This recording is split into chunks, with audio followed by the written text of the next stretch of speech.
Right. Good morning, everyone, and welcome to the Making It panel, Making It, What Handcrafts Can Teach Us About Writing. My name is Mar Vincent, and I'm here with a lovely panel of guests. Very excited to be here on this panel. So we will start with introductions and then get into our discussion.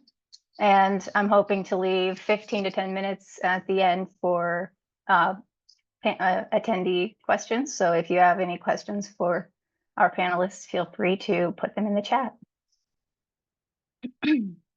Excuse me, if I sound a little scratchy, I have a scratchy throat this morning, and I don't know if it's allergies or something a little bit more contagious. So I guess it's a good thing that I'm virtual this time. But yes, so my name is Mar Vincent. I'm an author of science fiction, fantasy, and horror, mostly in short fiction. You can find my short stuff in Escape Pod, Small Wonders, and coming in the near future in Analog. And the crafts that I have that I've kind of learned over my life are sketching, which I like to do, kind of helps me get into the characters that I create, and cross stitching. So I asked all the panelists today if they could bring a sample of their craft, and I ran at the last minute to go find a couple samples of mine. So I do, this is Link in The Legend of Zelda, or the bigger project that I'm working on currently for cross stitches, some Lisa Frank cats. So this is just like a throwback to my childhood. So I felt like I had to turn it into a cross stitch just for my own entertainment. But cross stitching is something that I love to do because it helps me not just, take a break from writing, but get my brain working on like the behind the scenes parts of writing. So I'm really curious also how our panelists kind of use their crafts, and they all do some really impressive crafts. So who would like to start? Should I just call on somebody? Nicole, would you like to introduce yourself for us? Sure. So I'm Nicole Wolverton. I am primarily a horror and thriller writer for adults and young adults. Dozens of short stories, essays, and creative nonfiction pieces published. My debut YA horror novel is coming out in 23 days. It's titled A Misfortune of Lake Monsters. It's out from Camcat Books on July 2, and I'm in the Philly area. I've been a knitter and a spinner for about 30 years, and I also dabble in bookbinding and making art books, calligraphy, felting, and I just started to learn letterpress printing, which has been kind of fun. And I did bring a couple of samples, and dressed in my beloved dismembered foot prop is a sock that I've knitted. It's a little bit related to my book, has some scales, and I have a couple of other samples here too. Just lots of socks. I seem to knit a lot of socks. They're practical. That is an awesome prop too, by the way. Everybody loves the prop. Anne, would you like to introduce yourself? Hi, I'm Anne LeBlanc. I'm a short fiction writer with stories out in Strange Horizons, Clark's World, Escape Pod, and others. My debut novella, The Transitive Properties of Cheese, is coming out from Neon Hemlock Press this September. And I'm also a woodworker. I make furniture using traditional hand tools, and I am here in my woodworking shop currently working on building a desk for my son. So I'm excited to be here and talk about how crafts and writing intersect. That is awesome. And so awesome that you can make furniture for your family. That's so cool. Christiane, would you like to introduce yourself? Sure. I'm Christiane Knight. I write contemporary fantasy books that focus on hidden magic in urban spaces, music, found family, and the power of hope. I just published my third book in the Stories of the Illyrianan series, A Third Kind of Madness, came out at the beginning of May. I'm known for being a poet, musician, DJ, fiber artist, and a plethora of other things that don't do much to help pay the bills. When I'm not writing, I work as a fiber artist and teach spinning, weaving, and wool prep and dyeing. So this is kind of my full-time job. I've also dabbled in jewelry making, collage, creating zines and chapbooks, and making my own clothes, just to name a few other crafts. I like crafts. Um, I brought along some of my spinning. I first started teaching spinning with spindles because I think that that's kind of like the basis of all of it. And I like the hands-on of it. So this is one of the ones I've been working on. And then this is one I was showing everybody before. This is some of my hand-dyed, hand-carded fiber that I spun on a support spindle, which is about as basic as it gets.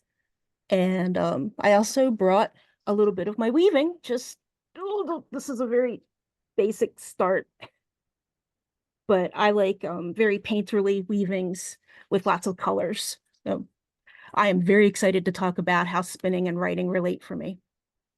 That is awesome. And thank you for bringing all that. Those are some really beautiful weaving. Thank you. Yeah. Ava, would you like to introduce yourself? Hi, I'm Eva L. LSCG, and I've written in fantasy space opera. I completed a trilogy called Bones of Starlight. Um, I'm finishing up the appendix for that now, but I've also written some short stories and other in pretty different genres like rural anachronistic fantasy, some hard science fiction, and poetry. So those are some of my interests. And I believe after this appendix and trilogy, I'll be moving into some different area, a different subgenre, probably still speculative, imaginative. You know, I have some ideas that are maybe coming forward, but I'm giving myself a little time to relax and on my ambitions, theoretically. Haha. But I do like having busy hands. And I practice a lot, like a breadth of craft, crochet. I enjoy some fiber art, a little bit of clothing mending. I do mending, which is not often considered necessary anymore, but I find it therapeutic, and alteration, a little bit of alteration makes things really pop and sparkle and fit. Um, I've done origami for a really long time, and that's what I have right here. I'm just making us a frog. Well, this is actually, yes. Um, this is the start of a bird, but I can do birds, frogs, things like that. I at some point got to a hummingbird, and I can fold in the air, but I also am folding on the table. So yeah, I was folding for a little while, and now it's just sort of like a few models that I keep the skill alive, but I make some art, and I do collage. So I have a collage series that's been coming along, and I can show you some of what I've been up to there. So this, I don't know, yeah, it's not coming through very well from the phone, but yeah, collage and a little bit of improvisational jewelry. I took some sculpture work classes, workshops with Toby Froud, and I took up kintsugi, which Wow. is the aesthetic mending of broken things. It was just this interesting thing where if something precious broke, I decided to commemorate it, and it became, something I would then do. I would keep that broken thing around and then decoratively edge it in a color, like with nail polish, actually. So it's shaping up to become a little bit of a series. I don't actually break things that often, I feel like, anyway. But yeah, and then I work a little bit. I got a blue ribbon for wood carving, for carving my own crochet needles. Wow. I'm a blue ribbon winner in the county fair. That's a really great venue for crafts and things like that, where I also won a ribbon for poetry. So yeah, I really think that doing things with the hands kind of helps with neuroplasticity and processing and mental processing, and having something physical develop is a really great accompaniment to being a writer, where we spend a lot of time on something that barely seems to make any visible change in the world, though it can change everything. Absolutely. Oh my gosh, you've got so many crafts and things. That is amazing. Oh, awesome. Well, it's so wonderful to have all of the panelists here, and all of your crafts and skills are so impressive to me. That I'm excited to hear, how they all have impacted your writing and vice versa. So that kind of segues into our first question. Which came first for you, writing or crafting? And kind of appended to that, how did you get into your craft, or how did you learn it? I guess a lot of you have multiple crafts, so you can feel free to speak to them however you'd like. Yeah, Christiane, would you like to go first? Sure, I have a funny story actually. I started writing first. I started writing books when I was like 5 or 6. I learned to read really, really early, so like it just kind of, went along with that.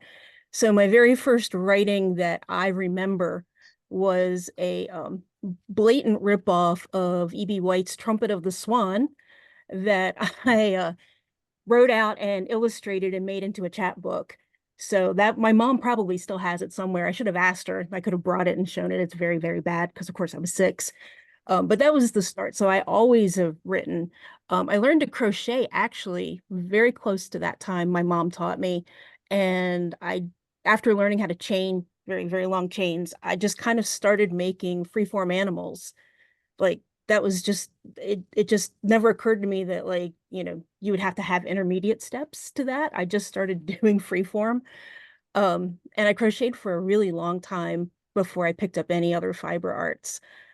I started knitting finally much later on, in my 40s after my stepdad died, and I was really stressed out and needed something to kind of take over, that stress. And from there, it turned into spinning because I had decided that although knitting was great, what I really enjoyed was the feeling of fiber in my hands and wooden implements. It was super soothing. And that has just become an obsession. And funny enough, I had stopped, like I wrote poetry for a really long time, but I hadn't written much in the way of stories until um, right around the pandemic. I just decided suddenly, I'm going to write a book. And so I did. And then I wrote another one and another one. And it's been a balance between my spinning and my writing. One of the reasons that I started writing is because also I got sick and I couldn't do my fiber arts business because it's a very physical business. You don't think like holding up a spindle isn't all that much, but all of the fiber processing is really hard on your body. So the two things kind of balanced each other out in a really good way. Now I do both again, and I'm super happy about it because I think they really reinforce each other. Awesome. Eva. Let's see. I started writing earlier than just about anything. I identified as a writer just about immediately, and I was sort of a prodigy in class, so that was a big point of my development, was my affinity with language. And yeah, I sort of grew up a nerd. I'm not sure, let's see, like I took some art classes, uh and not that didn't exactly stick. I think a lot of the crafts that I enjoy nowadays are sort of semi self-taught over the years. And why, I'm not sure. I think I just needed to vent and explore other kind of processes. But yeah, I think honestly, doing creating beauty with my hands became an accompaniment to the mind work that I love so much and sort of pledged myself to. And it just it's yeah, a little bit self-taught and decidedly self-taught in a lot of ways. Like in crochet, for example, I decided to prefer not using patterns and going for like wabi-sabi, organic forms, improvised forms, just like one of my county fair entries, which has left my possession, but it was this fabulous sort of long, extra long turkey tail boa, and I crocheted different colors into it, just sort of upon inspiration, and made the frills big or small, and yeah, so I like I give my craft and art life and handmade life a little less structure than my writing life, because it's kind of a refuge for less formalism. Yeah, yeah, and that's part of what motivates me. And then I get to, you know, sort of share this collaborative intersection of creativity and be able to bring my writing to different communities, because I can also, like, you know, interface with the art world a little bit. Yeah, now I'm performing too, actually. Like, well, is dance a craft? No, not really, but it's a side creativity. So yeah, dance has been flourishing in my life lately, and that you know, coming up this summer, I'm also teaching a workshop on it's from without, from within, from within, from without, how different creativities can influence our storytelling or creative ways. So that's where, at a festival where I'm going to, or they're booking me to dance with musicians as well as teach that sort of intersectional creativity. Very cool. Yeah, that's an interesting point about dance.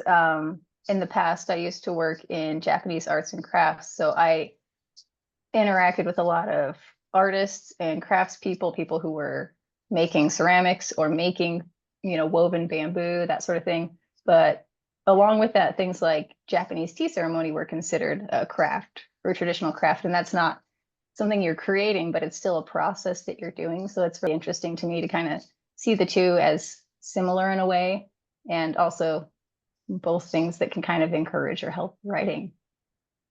Anne, how about you?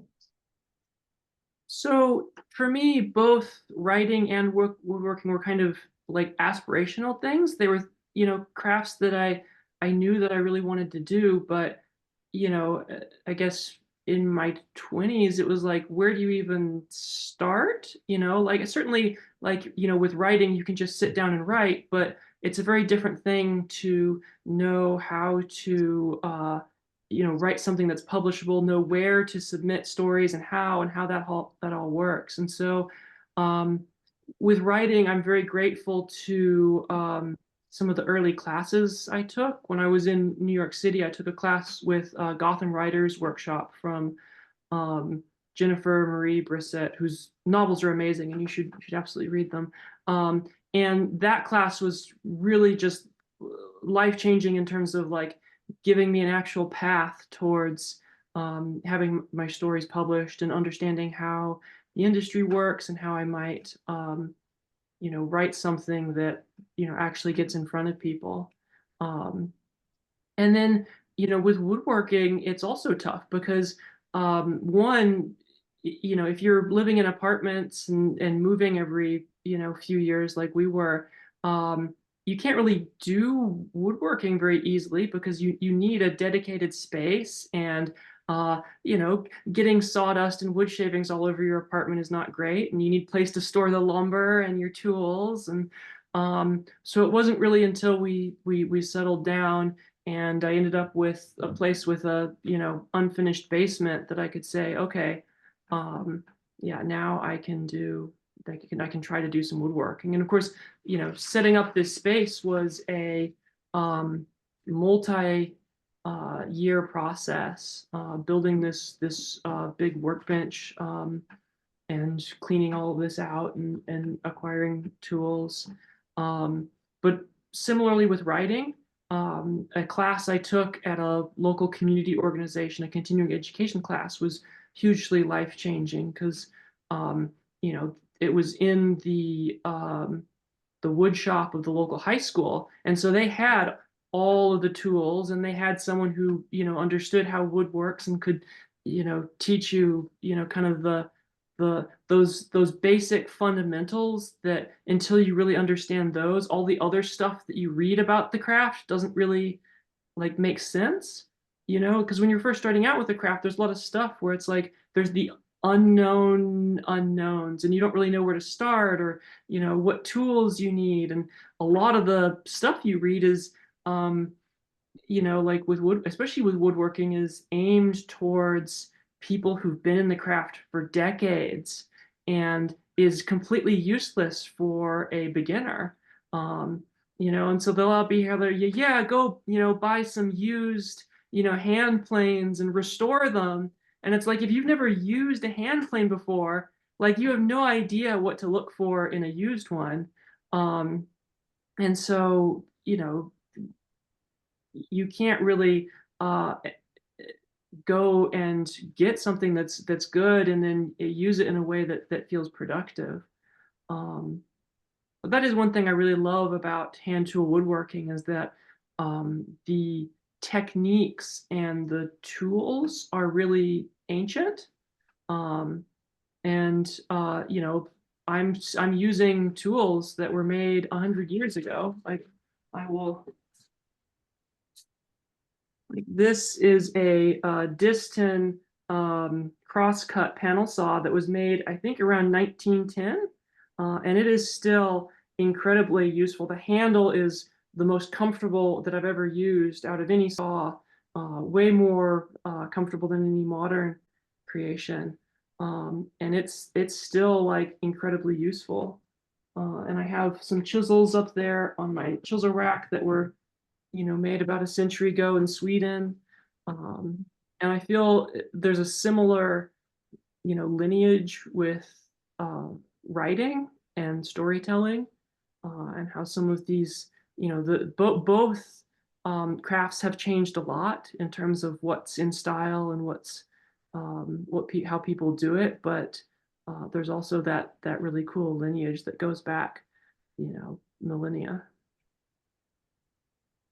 Yeah, that's really awesome. And I think also I'm just thinking about your point about, you know, for something like woodworking, needing the space to do it. So it, you know, for someone like me, I still don't have the space to, you know, start a craft that would be that big and messy, but it does make me, you know, wish for my own personal workshop so I could go crazy and do all kinds of things. That would be so much fun. I can imagine also that, you know, if it's something that you were thinking about or wanting to do for a long time before you had the space, like were you studying it or trying to learn about the process before you had the space to do so, or? Yeah, so when I was in college, I took a class at Pinland outside of Asheville, and built a 9-foot rowboat.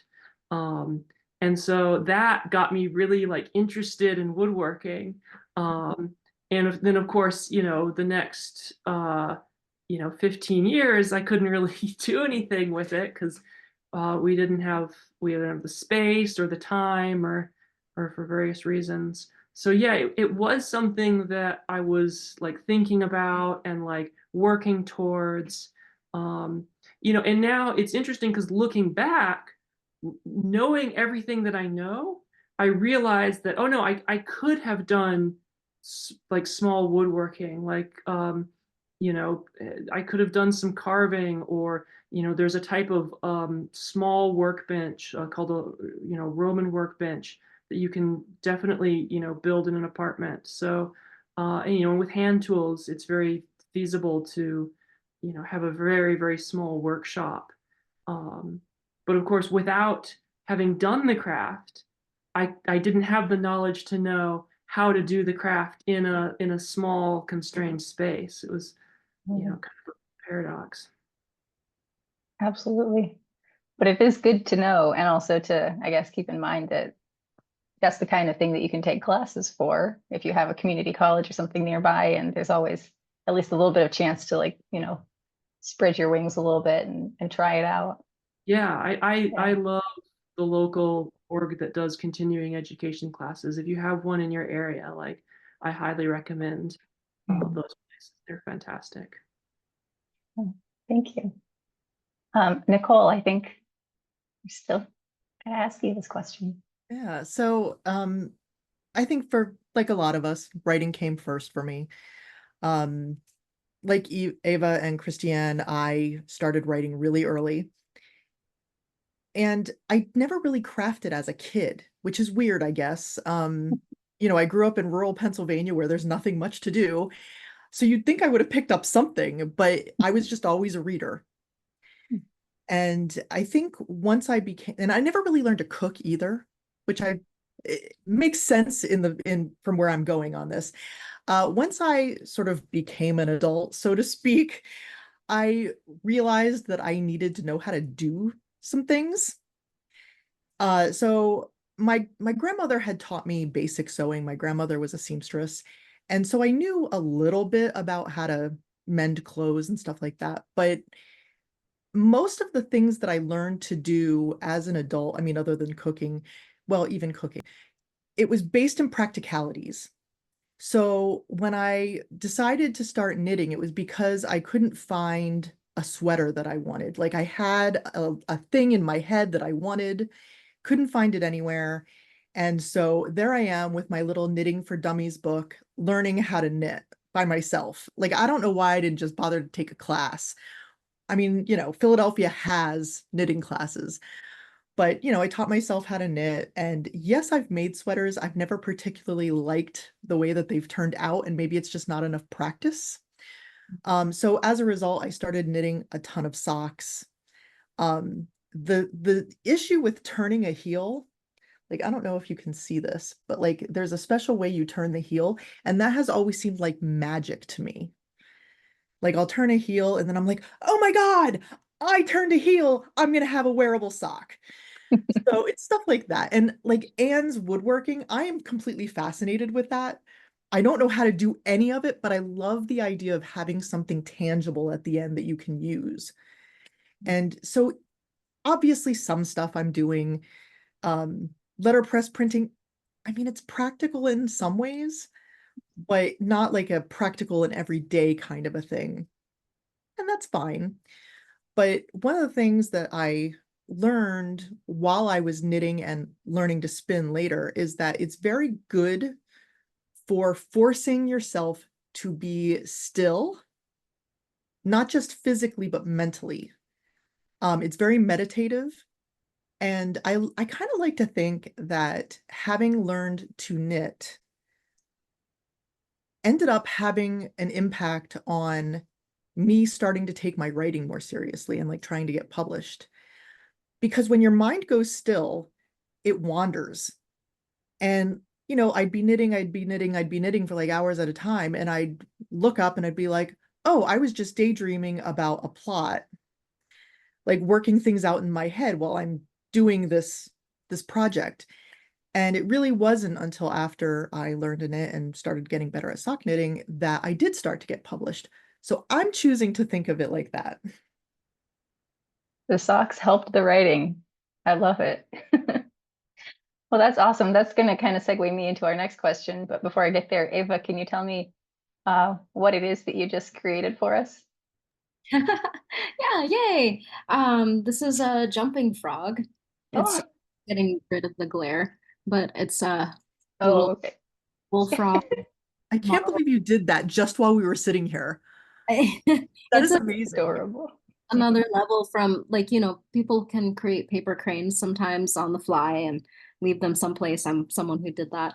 And yeah, the jumping frog has kind of an interesting feature of able to variously have a jumping aspect to it. So it's a kid's toy origami model, and Oh, it takes a little bit extra, it takes a little bit more time than the paper crane, but it's very friendly, you know? it is. That's awesome. Um, Yeah, so kind of segueing into our next question that kind of dovetails with what we were just talking about. I'm curious, how does your writing interact with and benefit your craft and vice versa? And I feel like maybe we've touched on this a little bit already, but I'm very curious to know. Ava, would you like to start? Sure. Yeah, I've spoken about this at a couple places. I did a talk before a concert at a sort of interdisciplinary venue. And yeah, again, I mentioned that physical progress is really satisfying, along with, because I wrote a trilogy which took years, and the ultimate physical result of that can be on occasion just like, okay, the first book was about this thick, the third book, which was about double the thickness. And I got to enjoy the satisfying physicality of that by creating a typewritten manuscript. That was my second draft. Like, I did the first draft on the computer, which has no physical form, and I edited my second draft by typing it out on a typewriter. And which, Wow. also, in poetry, I've created what I call broad zines. So they're sort of like hand folded, uniquely crafted modules that are like a broadsheet that's frameable, a frameable broadsheet, but it's not letterpress. It's sort of, democratically created with a copier. Um, but yeah, so I completed my manuscript, and I took an ornate dagger that was given to me for my birthday, and stabbed it, and it stuck straight up. And like, there's some physical sense of that. Not everybody typewrites their manuscript for that, but that could be a printout ritual. But yeah, I had this collage series as an accompaniment to my trilogy, partly so that I could see progress with my eyes, like creative progress with my eyes. And then I branched into a whole lot of other things. The interesting thing is I can get I can spark out really creatively into different areas, but if I'm not writing, then I'm not that motivated for achieving anything else. Like, writing is definitely sort of my creative motivator and foundation cornerstone. Uh, but it's yeah, that physical progress, and then also flexibility, like the spirit of play. Um, I'm very, very committed to writing, but at anything else, I can decide to do whatever I want. Like, if I'm committed to a project, then I had a lot of do or die, but then at other things, I can feel like a casual amateur and just put them down whenever and pick them up whenever, and not feel as driven or determined or professional, not worry about professionalism, all these things that we associate with play. Play is really good for creativity. Once we start bringing things to a professional level, there are aspects of writing that are not very much like play. Interfacing with the industry, figuring out how to bring something to market is it's a threshold that it's the professional threshold that sometimes people don't want to cross because it's not as fun, or I think it's still as fun. There are just also things that aren't fun about it. But with other things, with what we call crafts or art or whatever isn't as seriously, central to life, that threshold doesn't have to be crossed necessarily. It can just happen or not happen. It's not as important. And so, yeah, play kind of lets that chaos of creativity stay alive and sparkly and for fun. Be able to have something for fun that, once we become pros, it's like we're all in it together, and we're creating a genre, and we're creating a humanity. But we also have to get serious about it if it's going to be for anybody else. That's awesome. I think that's a really good point about how the two interplay. Nicole, how about you? Eva, when you said that play is good for creativity, I perked up because it's not just the knitting that, lets your mind quiet, right? And obviously when you're writing, you're so sort of focused on what you're doing that you can get burnt out really easily if you don't give yourself breaks. And I think when we're writing, a lot of times we do forget to take breaks, especially when we're in the throes of a project or we have a deadline. And so knitting or, whatever I'm doing that's crafting is sort of a relaxation of my brain that sort of allows it to play in a different way. In some ways, I'm also a dragon boater. And so I take my practice every week and I go out and I get on the river and I don't think about anything for an hour. And it's amazing what that does to sort of not just clear your brain, but almost reset your body to be creative. And I know that sounds silly sometimes, that your body would also need to be reset, but it's kind of true. It's like an outlet or a release of sort of that tension that you have when you're sort of in that writing space where you have to be writing. And so I think handcrafts in particular are great for that. Just sort of sparking that creativity that lets you sort of move on and produce a better product, writing wise. Absolutely. Christine, your thoughts? Well, I'm agree very much with Nicole and Eva about that whole play is very important, and also letting yourself be creative in a completely different way from writing is, they balance each other out. Um, for me, also, I find it's a really useful tool for problem solving because, like Nicole, I let my mind wander a lot while I'm spinning, but at the same time, I'm also problem solving both with my fiber because things always come up that you have to work through, and then the plot points in my brain, as I am kind of letting my mind drift into this thing that's in front of me. This part of my brain back here can work on, why is this character doing this? And, this is really stupid. Why don't you try this instead? It all kind of like melds together.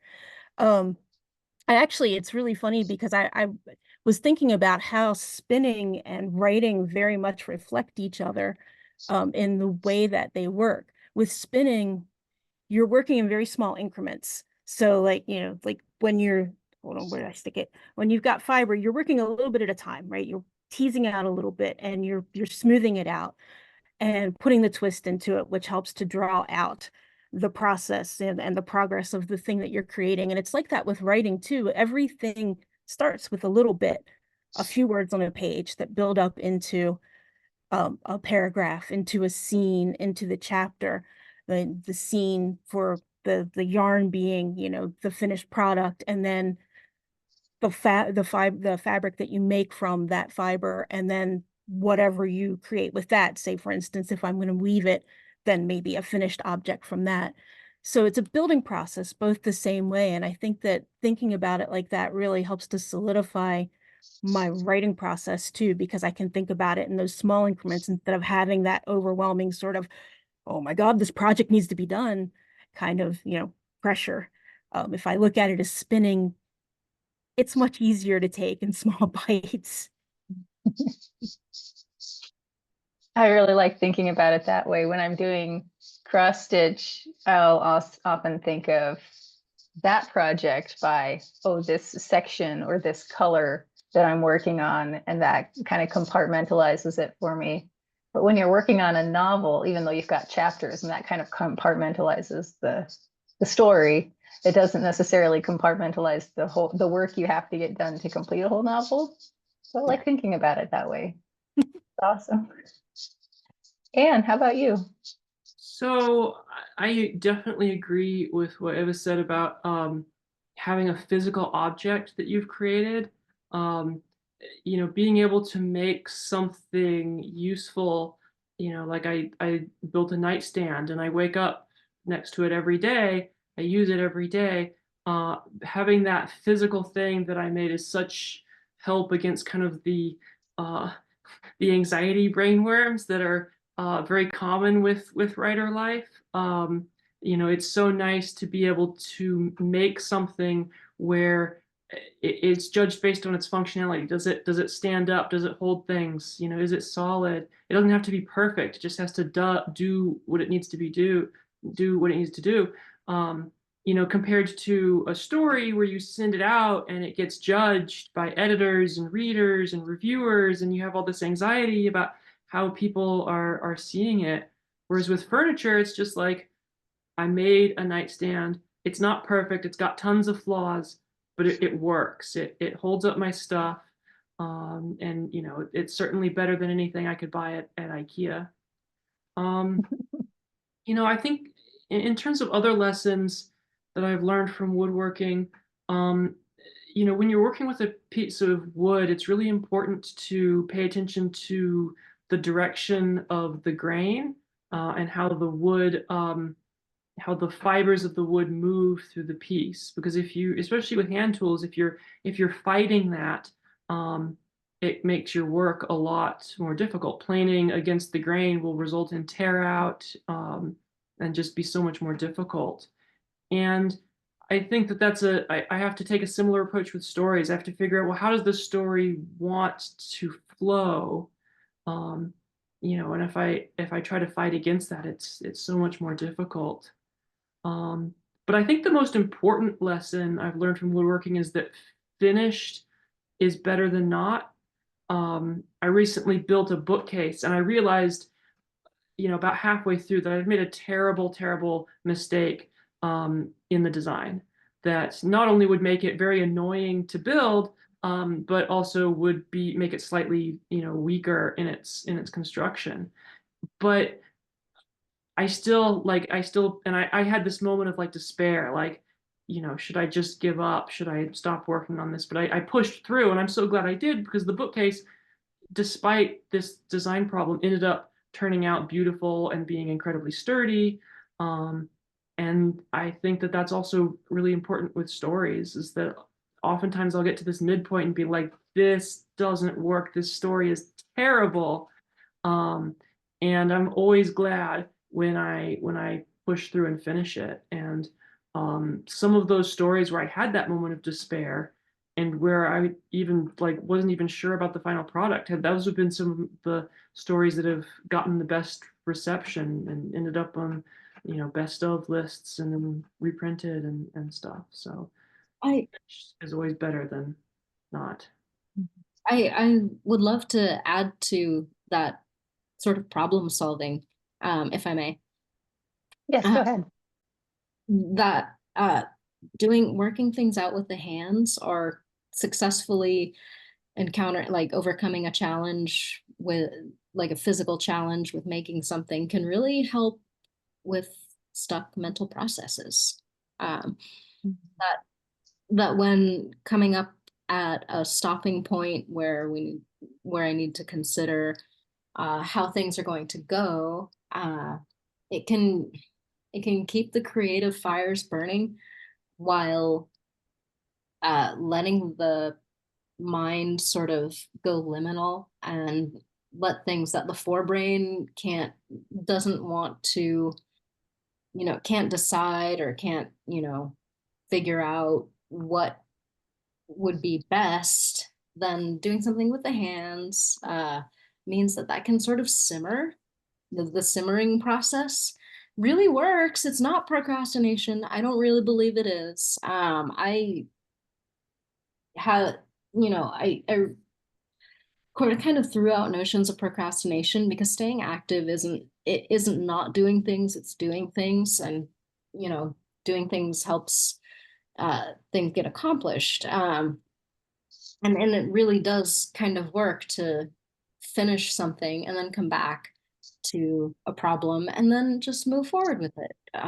It's a little bit like sleeping on it, but Yeah, I would just replace that main thing with another art. Yes, I did kind of worry as to whether or not I was going to become distracted, but I let go of that worry actually. I just, thought like, oh, what if what if I don't write again?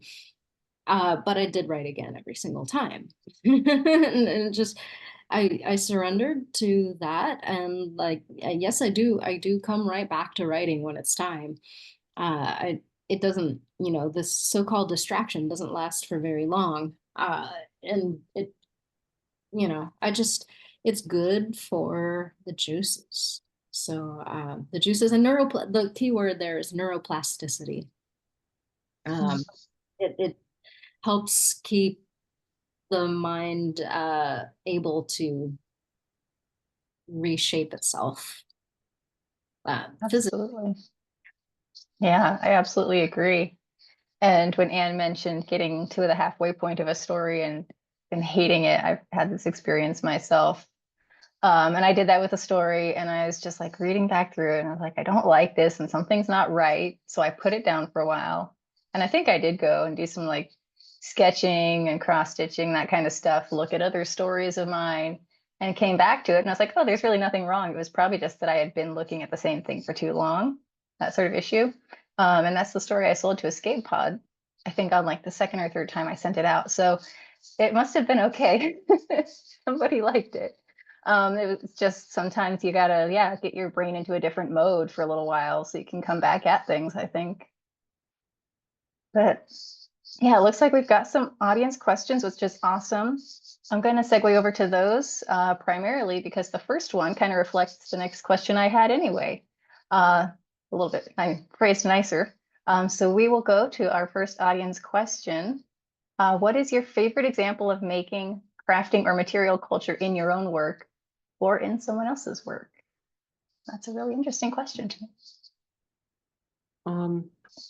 So I really love Rika Aoki's Light from Uncommon Stars, which is a Hugo finalist novel involving a violin teacher who's made a deal with the devil and also donut making alien refugees.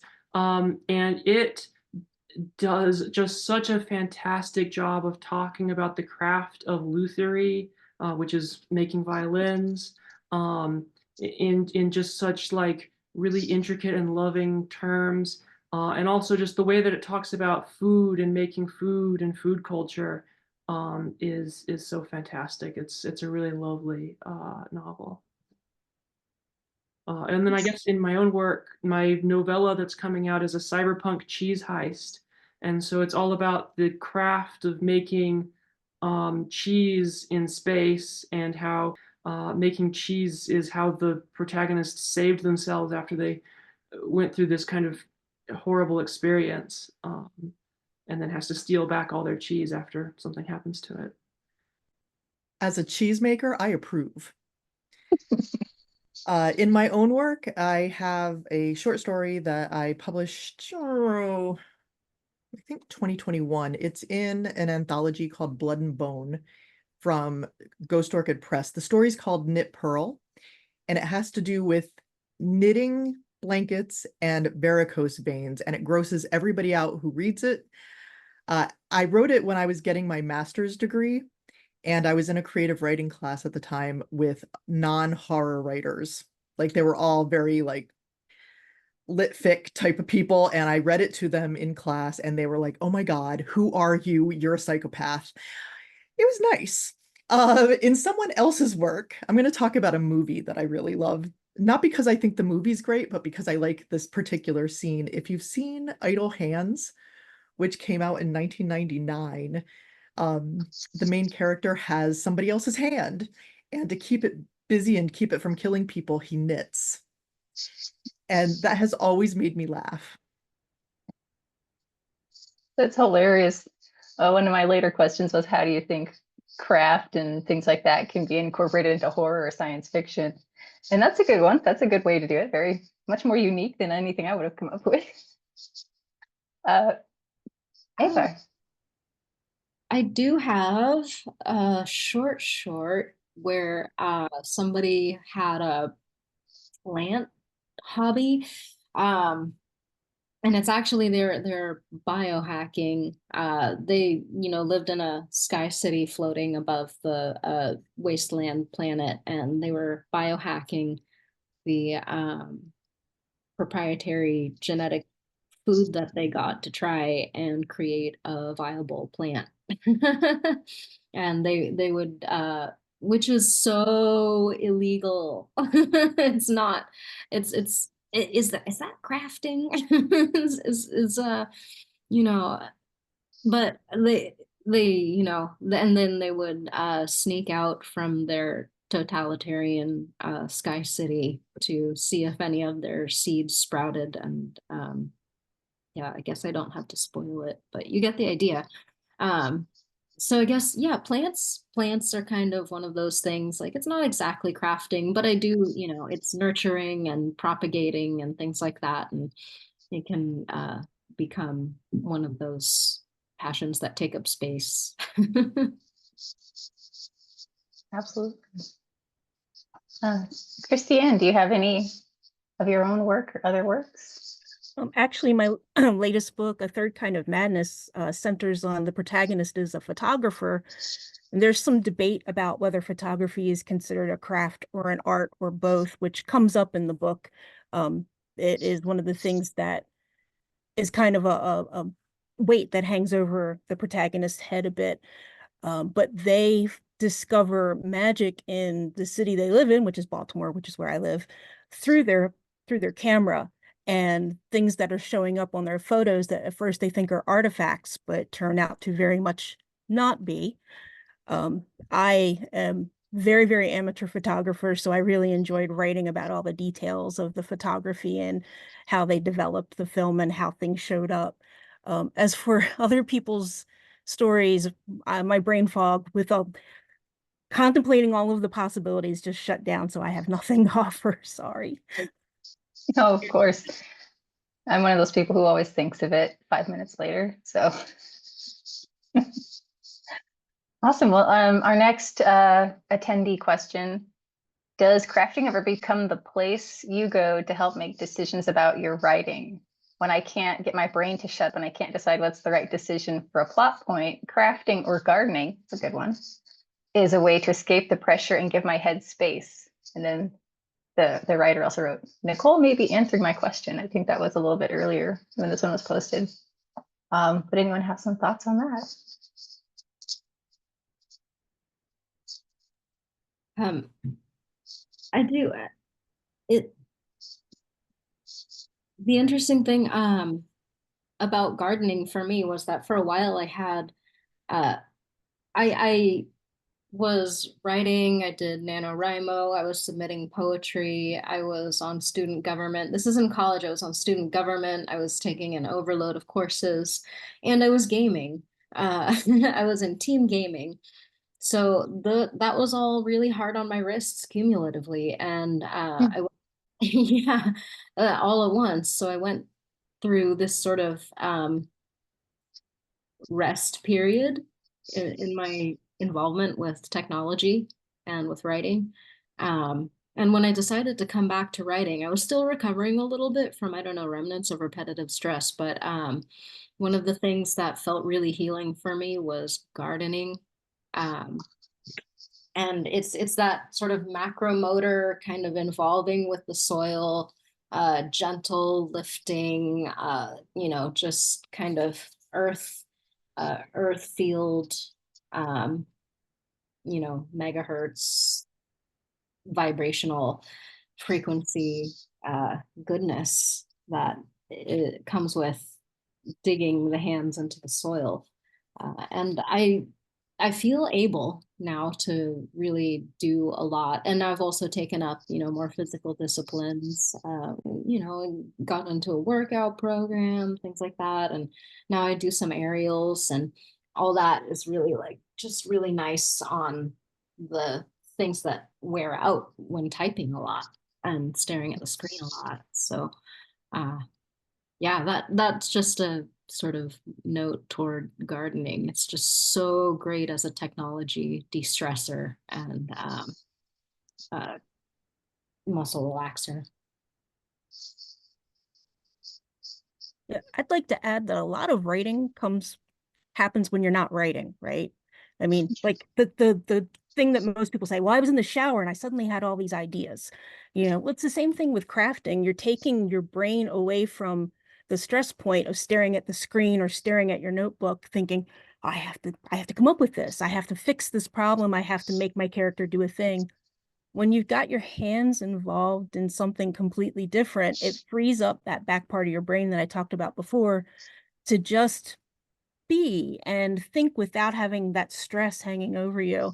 So not only is it a de-stressor because it puts your body, it embodies what you're doing, in that moment. So you're not like focused on that one thing that is a stress point, but it also frees your mind up to work through things that you may have been overthinking. I find it's really important for me to take breaks from writing to go do something with my hands, whether it's work with wool or garden or just anything. I mean, I do all kinds of weird little crafts whenever I get blocked up.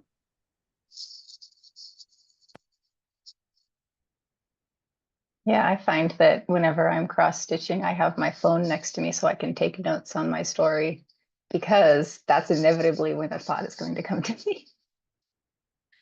Well, it looks like we have about 4 minutes left. Let's see if we can kind of maybe answer one more question real quick, I think. Hopefully we'll have time for that before we kind of sign off, and everyone can, after that question, tell us kind of where to find you in the future. But the last one that I think we have time for, what is the best way to convey terms of art when writing a crafting-based story? I have a science fiction quilting-based story, and all rejections focus on the editors not understanding the terms of the art. And that's a tricky question. But if anyone has advice, I think Christiane does. I do, because I just wrote about photography, so it's not quilt based, but it's a lot of technical terms that have to be not dumbed down, but obviously made accessible for people who have no idea. And I found the best way for me to tackle that is to use description that's thrown in with action. So like, talk about what you're doing in terms of like that are concrete. I am, as the character does a thing, something else is happening where they're talking. Just kind of weave it in seamlessly without using a lot of technical terms. More description, less technical. Think of it as like, you're writing to the lowest common denominator, somebody who's never quilted before. So if you want to explain your craft in a way that makes it accessible to them, you wouldn't be talking about, I don't know, long arm sewing machines right away, maybe, without describing it a little bit and weaving in what it does. Just make it descriptive.